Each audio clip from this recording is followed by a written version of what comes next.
What up, everybody? It's your boy Edge, and we're back here once again. I know I'm about a day and a half late. A lot of stuff going on, but I had to get this out. I promise I'm gonna be get to it right after the game. But I know it's Tuesday night. Getting ready for week 2, but we got to go over week 1. That's right, the Pittsburgh Steelers. I did a prediction right before the game, and I thought the Steelers would win by 10. And boy, was I wrong. The way this entire game went was wrong, and boy, was most of the league wrong. We thought this would be a low-scoring game. But in crazy fashion, I haven't seen the Steelers have an offensive performance like this in a very, very long time. But the Steelers win 34-32 in a thriller. This game was tighter, crazier than I thought that it would go. Yes, the Steelers find a way to egg it out and in on defense. Jets score on the first 4 possessions of this game with Justin Fields as our new starting quarterback, as he was formerly the Steelers quarterback last season, and Aaron Rodgers is the Steelers quarterback now. He was the Jets quarterback last season. So it was revenge for both quarterbacks and have something to prove, and it looked like they both had something to prove.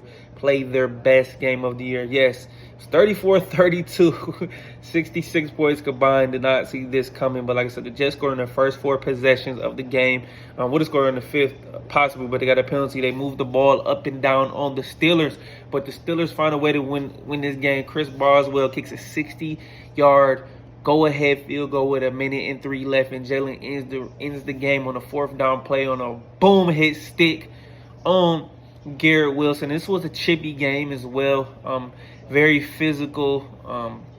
It was a back and forth, and the Steelers were all over the place. Aaron Rodgers was phenomenal today. 244, 4 touchdowns with 4 different receivers. Ben Skoranek, Jonnu Smith, Jalen Warren, Calvin Austin, DK Metcalf, four catches for 83 yards. Calvin Austin, 4 for 70. Some explosive plays. A jump ball he had right in the right hand on the right sideline. DK had a play where he caught the ball, cut, and took some play. He had a fluke catch where it hit off his chest and he caught it. Calvin Austin was on the field. Pat Freiermuth had a few catches. Jonnu Smith made a nice play on the jet sweep. It was all over the place.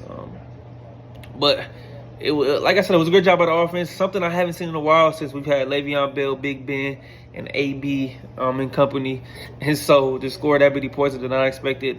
Like I talked about before, I thought the Steelers would win 10 games this year, not 9. But this was a huge win over an AFC opponent. That I know they're not division rivals, but that was it. Now let's talk about this real quick. I know they won. Let's get to the nitty gritty. The defense allowed 394 total yards. Yes, 394 total yards. 182 rushing. Yes, with Breece Hall having 19 carries for 107 yards. Justin Fields 48 yards and 2 touchdowns though. Just moving the ball up and down the field, all over the place. He had 211 yards passing.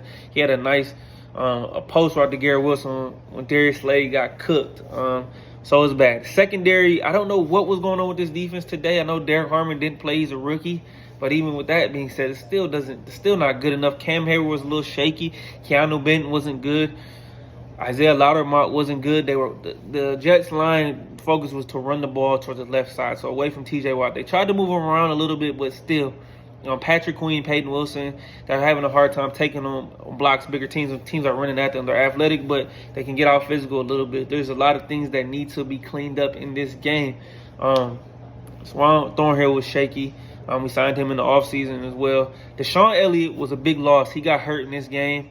Went out early in the game, did not come back. Luckily, the injury is not serious. It's an MCL sprain, so he will be out a few weeks.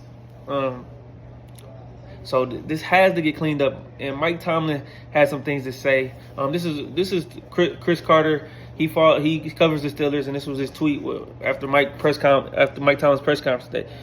We met as a team and we looked at the Jets game. Certainly a lot to learn. I'm thankful we did enough to win this game, but there were certainly things indicative of Week 1 football. We lacked in some fundamentals and communication and other things that can cause you to play less stellar at this point of the season. Now coming to this game, we thought the defense was going to have to carry him, but unfortunately it was vice versa. The offense carried him, and the defense is going to have to get this together. We've talked about this run defense. As last year, the Ravens completely destroyed us, and we just struggled toward the end of the season. We got to clean this up, or it can get real bad. And I believe Mike Tomlin and company will do some things to clean it up. Maybe schematically, Terry Austin and company, I don't know what they're going to do, but they got to fix it.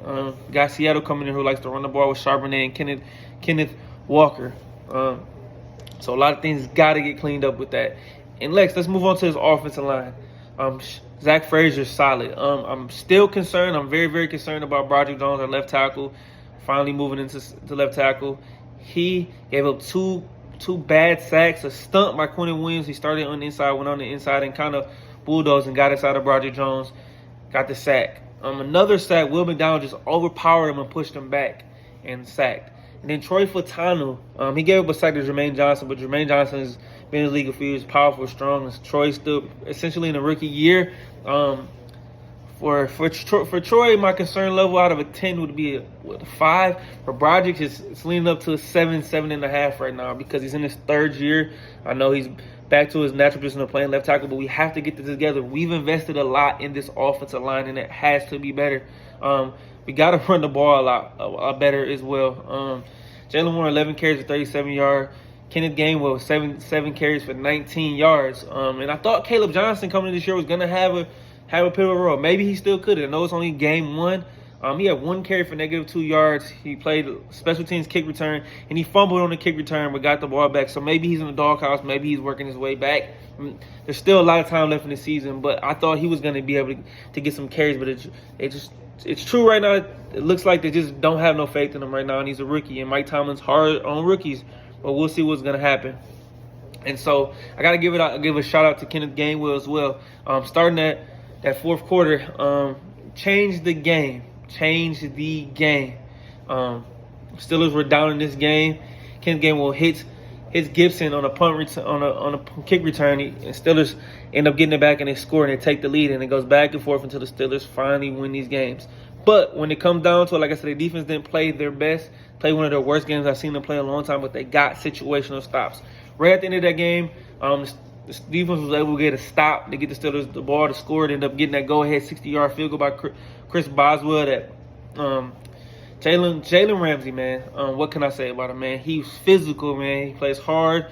He set the tone for this defense, and I think he was phenomenal, as well as Alex Highsmith on the defense side of the ball. So let's not say everybody was terrible, but a lot of guys are mediocre or below their level of play today. But those two really showed out and set the tone. And I think this is huge that we got Jalen Ramsey this year, and he played with some tenacity, some ferociousness. He was all over the field, but a lot to clean up for this Steelers team. And I'm just, like I said, I'm concerned about this offensive line. We got to be better. Pass protecting. Aaron Rodgers is at this point in his career said he's old, man. He's a statue, so you got to protect him. He took 4 sacks. He took some big shots, was able to get up and make some plays. So we got to get this cleaned up, man, and hopefully it can get better. We got to get a bigger push for this defense, and for this offensive line to not only pass protect, but be able to run the football on a more consistent basis. But like I said, I think there should be a way that you find a way to get Caleb Johnson involved and somehow get him out of the doghouse, because we're going to need him. We spent the 3rd round pick on him. There's no way that you don't do that. So you got Seattle coming into town. Like I said, they're going to run the football, and I think the Steelers are going to want to feed DK Metcalf because he's going against his former team who was traded from in the offseason. So we'll see what happens. And just looking at these stats, running the ball, 53 yards on 20 rush attempts, 2.7 yards a carry is not going to do it. But I feel like it's going to be better. You could tell this was week 1 football, as you can see on the defensive side of the ball. Normally the defense is ahead of the offense, but not in this case today. The offenses were ready to go. But got some time to clean it up and get ready. Important thing is they got 1-0, and there's still things Mike Tomlin can find to keep this team motivated. Now, I believe he will. The Steelers, at best, should start to win these next 2 games, start off 3-0. You got your home opener against the Seattle Seahawks, who are coming off a huge loss. They're in the red zone, and Sam Darnold fumbled the ball, and they lost the game. So they're coming in town. The week after that, you take on the Patriots in Foxborough. And they didn't look good against the Raiders as they lost. So 3-0 is a possible start. We need to get off to a great start because the schedule in the middle season is only going to get tougher. And that week 4 game, you got to go to Ireland and Dublin, Ireland, to play Minnesota Vikings team who have Michigan man J.J. McCarthy, who helped them get the win on Monday night yesterday. So a few more days to get this cleaned up and get it together. And real quick before I get out of here, real quick news. With the Deshaun Elliott injury, the Steelers have signed Jabril Peppers, who was cut by the Patriots right before the season started. Free agent, a big pickup. He can move all over the field. A very Swiss Army knife who can add some depth, was a smart guy who can make some plays and be a good fit for this defense. I believe he's going to fit in well. I believe he's better than Juan Thornhill and Chuck Clark. So I think he's going to come in and play right away and get major snaps until Deshaun Elliott gets back. And they say he could possibly be back for the Week 4 game in Dublin. But don't bring Deshaun back until he's fully healthy. He had a career year last year. We got to keep it going. But I like the Jabril Peppers signing. So, hey, I just want to give you guys my thoughts on this. I promise I'll be on more time after the game. But I'm excited. 1-0 Steelers Nation. Here we go. Hey, don't forget to like, love, subscribe, follow my channel. Follow me on Twitter at Keeping the Score. Hey, it's your boy Adrian, and I'm out. Peace.